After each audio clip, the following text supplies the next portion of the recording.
Oke teman-teman, kita mulai. Bismillahirrahmanirrahim. Assalamualaikum warahmatullahi wabarakatuh. Salam sejahtera untuk kita semua. Pertama, marilah kita panjatkan rasa syukur kita kepada Tuhan Yang Maha Esa.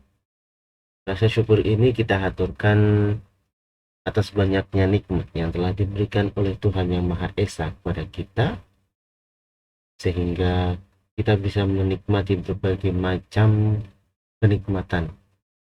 Yang paling utama adalah nikmat sehat, yang mungkin tidak semua orang bisa merasakan nikmat itu.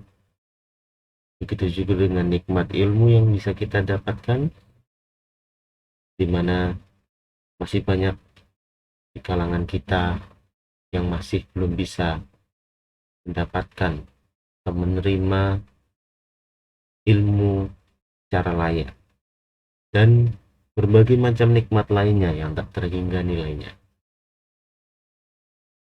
Baik, sebelum kita memulai pembelajaran pada pertemuan kali ini, yang mana pada pertemuan kali ini kita akan membahas tentang indirect payment.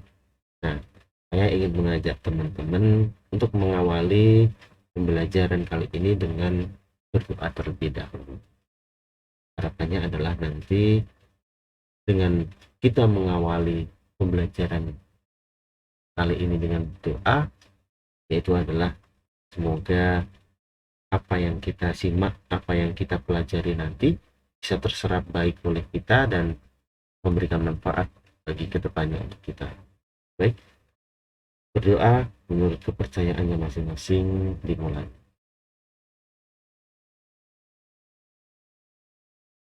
Terima kasih.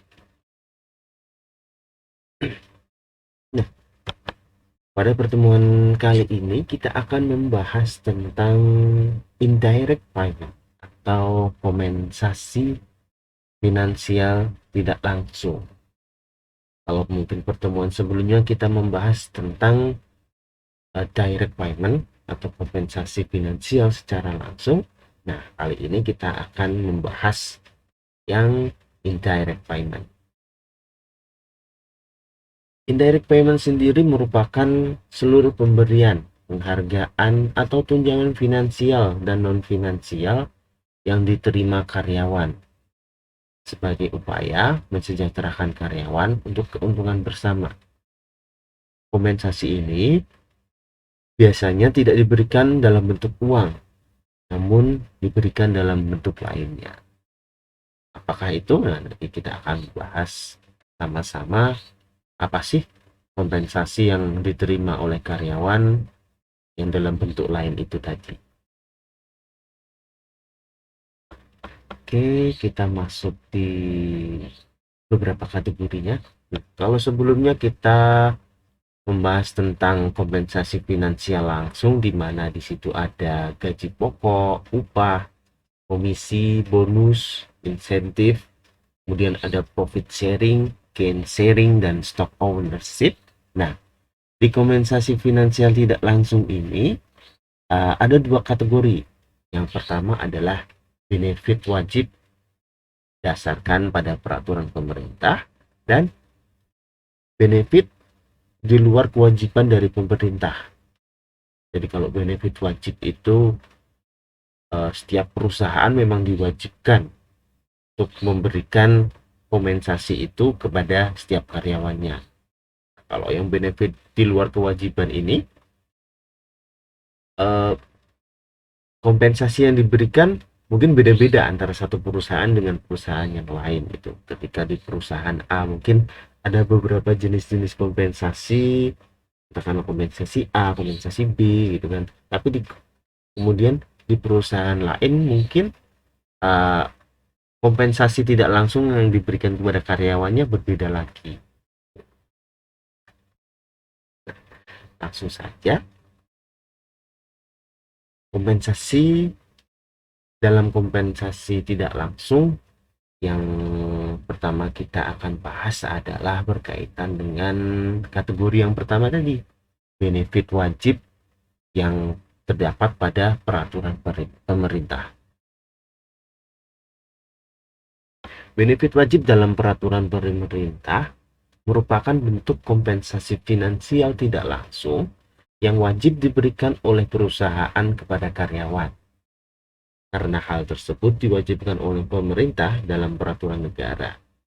Contohnya adalah contoh dari benefit wajib yang harus diberikan oleh perusahaan kepada karyawan adalah jaminan sosial, yang mungkin ini sudah sangat familiar mungkin di telinga teman-teman, yaitu BPJS Ketenagakerjaan dan BPJS Kesehatan,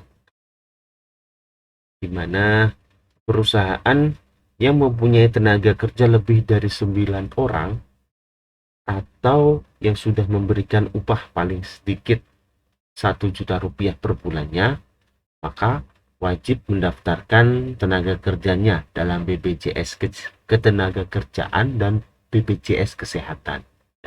Hal itu pun sudah diatur dalam peraturan pemerintah nomor 84 tahun 2003.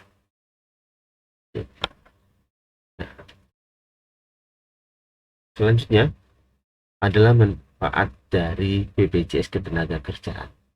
Kalau manfaat dari BPJS Kesehatan tentunya pasti teman-teman sudah pada tahu, di mana salah satu fasilitas intinya adalah kita bisa berobat atau karyawan bisa berobat pada fasilitas kesehatan yang sudah ditentukan di kartu BPJS yang dimiliki oleh karyawan tersebut. Karena mungkin di setiap karyawan fasilitas kesehatan atau tempat di mana dia bisa berobat akan berbeda-beda gitu. Nah, gitu. Untuk manfaat BPJS Ketenagakerjaan sendiri, yang pertama bisa kita ketahui adalah jaminan kecelakaan. Karyawan akan mendapatkan perawatan medis di rumah sakit pemerintah jika mengalami kecelakaan di tempat kerja maupun di luar tempat kerja. Lalu kemudian ada uang pensiun. BPJS Ketenagakerjaan juga menawarkan jasa pemberian pensiun kepada karyawan yang telah habis masa pengabdiannya. Lalu yang ketiga ada tabungan untuk hari tua, di mana iuran BPJS Ketenagakerjaan tersebut dapat dialihkan menjadi tabungan yang dapat diambil di masa yang akan datang. Kemudian yang terakhir ada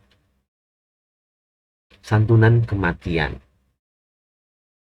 Ahli waris nanti akan mendapatkan santunan sebesar 36 juta kurang lebih di kisaran itu. Dan apabila karyawan meninggal karena kecelakaan di tempat kerja, maka santunannya bisa sebanyak 48 kali gajinya. Kurang lebihnya seperti itu. Jadi 4 dari manfaat BPJS Ketenagakerjaan. Lalu selanjutnya kita masuk di kategori yang kedua, yaitu benefit di luar kewajiban dari pemerintah.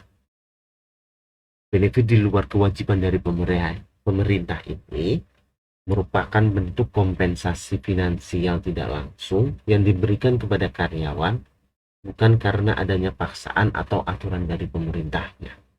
Yang tadi saya bilang, jadi setiap perusahaan mungkin akan memiliki jenis kompensasi yang berbeda-beda antara perusahaan satu dengan perusahaan yang lainnya, di mana kompensasi ini diberikan karena ada rasa kepedulian dari perusahaan kepada karyawannya dan bisa sebagai bentuk usaha perusahaan untuk memberikan kompensasi atas jasa atau kontribusi yang telah diberikan oleh karyawannya. Adapun bentuk benefit atau kompensasi finansial tidak langsung di luar kewajiban dari pemerintah antara lain adalah bisa asuransi kesehatan, bisa kemudian asuransi jiwa dan kecelakaan, lalu bisa juga ada dana pensiun, kemudian bisa cuti dibayar, kemudian employee service, dan workplace flexibility. Nah, jadi kita akan bahas satu-satu dari hal-hal tersebut atau dari jenis-jenis kompensasi itu.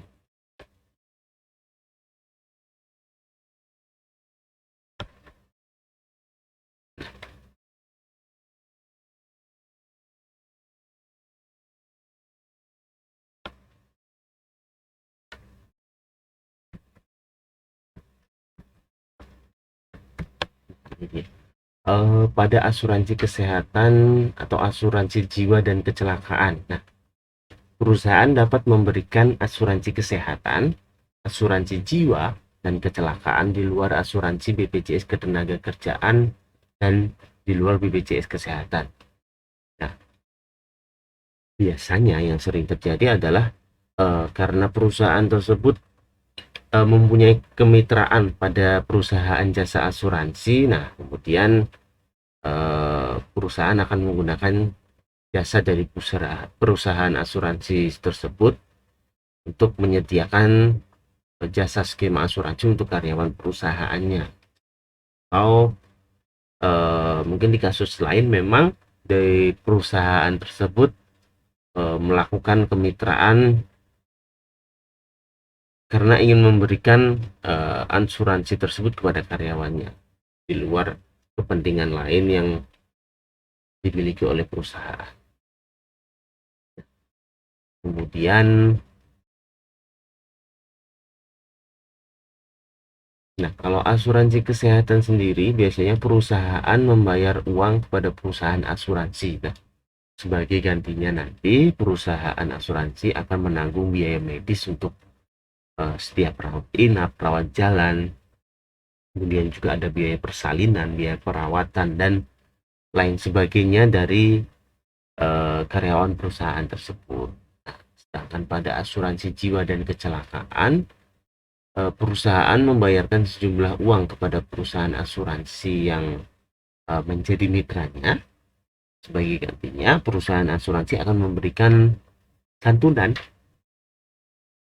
kepada karyawan atau keluarga atau mungkin ahli waris apabila karyawan tersebut mengalami kecelakaan di tempat kerja atau mungkin bahkan kalau misalkan sampai meninggal.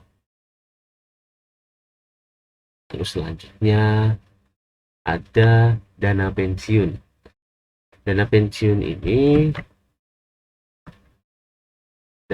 ini merupakan sejumlah uang yang diterima setelah karyawan tersebut bekerja di suatu perusahaan dengan rentang waktu tertentu. Nah, kemudian berhenti bekerja karena memasuki usia pensiun atau karena alasan lainnya. Masih alasan lain yang tentunya masih berkaitan dengan kategori pensiun. Bisa mungkin pensiun dini atau ada tawaran dari perusahaan agar karyawan tersebut bisa melakukan pensiun dini atau mungkin lain-lain sebagainya. Dana pensiun ini mungkin kita mengetahui seringnya diberikan untuk para PNS. Nah, namun sebenarnya dana pensiun juga dapat diberikan oleh perusahaan swasta kepada karyawannya. Bedanya adalah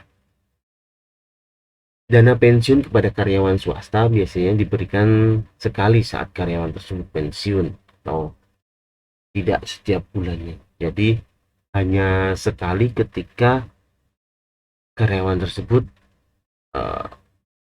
selesai bekerja di perusahaan atau karena sudah pensiun itu. Nah, dana pensiun itu diberikan secara langsung setelah karyawan tersebut selesai masa kerjanya. Kemudian ada cuti dibayar. Cuti dibayar merupakan hak yang didapat karyawan untuk tidak masuk kerja, tapi tetap memperoleh gaji atau upah pada hari tersebut. Nah, cuti dibayar ini biasanya memiliki jatah atau kategori yang berbeda-beda di setiap perusahaan. Ini pada yang nomor 2, jumlah cuti dibayar yang diberikan perusahaan kepada karyawan biasanya adalah 12 hari, yang juga bisa disebut dengan cuti tahunan. Jumlah tersebut bisa bertambah seiring dengan masa kerja dan tingginya jabatan. Lalu yang ketiga, apabila cuti sudah habis, maka karyawan dapat mengajukan izin, tetapi dengan adanya pemotongan gaji atau upah. Artinya perusahaan tidak membayar gaji atau upah saat karyawan tersebut tidak masuk. Yang sudah sempat saya bilang tadi, cuti dibayar di setiap level jabatan mungkin akan memiliki jatahnya sendiri-sendiri. Dari jabatan satu dengan jabatan yang lain mungkin akan memiliki jumlah yang berbeda jatah cuti tahunannya itu, cuti dibayarnya itu. Di beberapa perusahaan pun, antara perusahaan satu dengan perusahaan yang lain mungkin juga akan memiliki kategori yang berbeda-beda juga.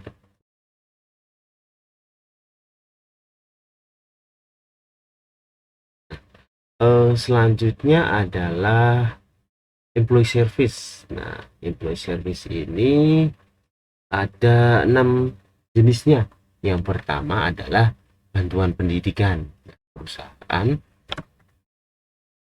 di mana perusahaan memberikan bantuan pada karyawan untuk menempuh pendidikan yang lebih tinggi guna menunjang kinerja karyawan. Tentunya bantuan pendidikan ini diberikan kepada karyawan dengan maksud adalah agar ilmu yang nantinya didapat oleh karyawan tersebut bisa memberikan dampak pada kinerja karyawan tersebut ataupun juga memiliki dampak pada perusahaan. Lalu ada asuransi untuk keluarga. Selain sebelumnya ada beberapa asuransi yang diberikan kepada karyawan tersebut, nah perusahaan juga dapat memberikan tunjangan dalam bentuk asuransi kesehatan untuk keluarga karyawan yang bekerja pada perusahaan tersebut. Bisa mungkin BPJS diberikan asuransi atau diberikan tunjangan BPJS, ataupun juga kategori-kategori lain tergantung perusahaannya masing-masing. Kemudian yang ketiga ada layanan kafeteria atau kantin. Perusahaan menyediakan kafeteria atau kantin di lingkungan perusahaan, di mana karyawan dapat makan secara gratis atau mungkin dengan harga yang lebih terjangkau daripada karyawan tersebut harus keluar di arena perusahaan yang mungkin harganya akan lebih mahal-mahal. Lalu ada yang keempat, rumah, mobil, HP kantor ya. Nah, perusahaan memberikan fasilitas fisik berupa rumah, mobil ataupun motor, di mana fasilitas itu dapat digunakan karyawan selama karyawan bekerja dan menduduki jabatan tertentu di perusahaan. Fasilitas atau yang diberikan oleh perusahaan kepada karyawan tersebut tentunya tergantung pada level jabatan dari karyawan tersebut. Antara level jabatan yang satu dengan level jabatan yang lain tentunya fasilitas yang akan diterima akan berbeda. Nah, kemudian ada selanjutnya yaitu premium pay. Nah, kompensasi premium pay ini kompensasi lebih yang diberikan kepada karyawan yang telah bekerja melebihi waktu standar, atau mungkin bisa kita sebut dengan lembur, dan juga bagi karyawan yang bekerja pada kondisi yang berbahaya. Mungkin teman-teman tahu ada beberapa pekerjaan yang eh, memiliki kondisi dan lintangan yang berbeda-beda. Ada yang pada kondisi di mana pekerjaan karyawan itu memiliki resiko yang tinggi terhadap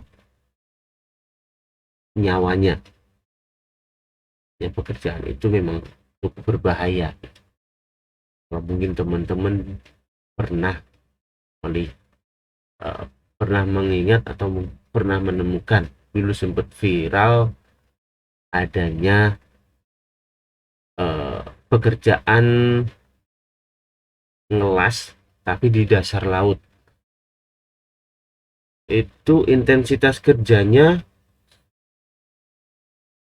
bisa dikatakan jarang, tidak sering lah, gitu kan? Hanya pada kondisi-kondisi tertentu yang kemudian mengharuskan pekerjaan las di bawah laut, tapi memiliki bayaran atau gaji yang cukup tinggi karena resikonya yang cukup besar, karena kondisi yang berbahaya juga. Atau mungkin teman-teman mengetahui di PLN, kan? Di PLN pada karyawan-karyawan yang berada di lapangan yang mengatasi trouble-trouble tiang-tiang listrik secara langsung. Nah, itu memiliki kondisi yang berbahaya dan tentunya akan mendapatkan kompensasi tambahan tersendiri atas kondisi pekerjaannya yang berbahaya tersebut. Lalu ada yang kelima, yaitu biaya relokasi. Bantuan berupa uang atau akomodasi yang diberikan kepada karyawan ketika karyawan tersebut harus pindah ke lokasi lain karena urusan pekerjaan perusahaan. Mungkin seorang karyawan ini harus menduduki kantor cabang perusahaan di kota lain. Contoh nih, ada kalau di Kudus ada pabrik jarum, ada yang sangat terkenal ya, tentunya pasti teman-teman tahu. Nah, pabrik jarum sendiri mungkin bisa kita katakan pusatnya di Kudus. Nah, tapi di beberapa kota ada kantor-kantor yang dimiliki oleh pabrik jarum tersebut. Disitulah kalau misalkan ada seorang karyawan yang mungkin awalnya dia ditempatkan di Kabupaten Kudus, kemudian dia harus dimutasi atau dipindah kerjakan ke Semarang atau mungkin ke Jakarta, maka perusahaan bisa memberikan akomodasi bagi karyawan tersebut ketika akan melakukan perjalanan atau akan melakukan proses pindah tempat kerja dari tempat kerja sebelumnya ke tempat kerja yang baru. Nah, kemudian benefit di luar kewajiban dari pemerintah yang selanjutnya adalah workman flexibility, merupakan jenis tunjangan dalam bentuk keleluasaan yang diberikan kepada karyawan. Nah, lalu ada yang namanya flex time, di mana perusahaan mengizinkan karyawan untuk memilih jam kerja mereka sendiri dalam batasan tertentu. Contoh nih, jam kerja di perusahaan tersebut adalah dalam sehari yaitu 8 jam kerja. Nah, dan pada jam tertentu dia diharuskan ada di kantor. Misalkan contoh nih, eh, seorang karyawan tersebut harus ada di tempat kerja pada rentan waktu di jam 10 sampai jam 12. Maka karyawan tersebut mau berangkat jam berapapun bebas selama pada jam 10 sampai jam 12 itu dia berada di kantor. Contoh lagi, misal karyawan tersebut datang lebih pagi nih, datang jam 8, nah maka tinggal dihitung saja selama 8 jam nih kerja dia harus berada di kantor. Atau kalau mungkin dia ingin berangkat agak lebih siang, di pas jam 10 gitu kan, jam dia sudah memenuhi syarat di mana jam 10 sampai jam 12 harus ada di kantor. Tinggal dihitung dari jam 10 dia masuk,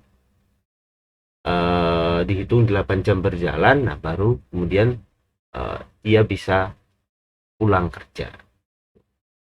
Lalu selanjutnya ada telecommuting. Telecommuting di mana perusahaan mengizinkan karyawan untuk bekerja dari rumah atau work from home dengan memanfaatkan media komputer, internet dan alat elektronik lain yang berhubungan yang menghubungkan karyawan dengan kantor. Mungkin istilah WFH ini sempat viral beberapa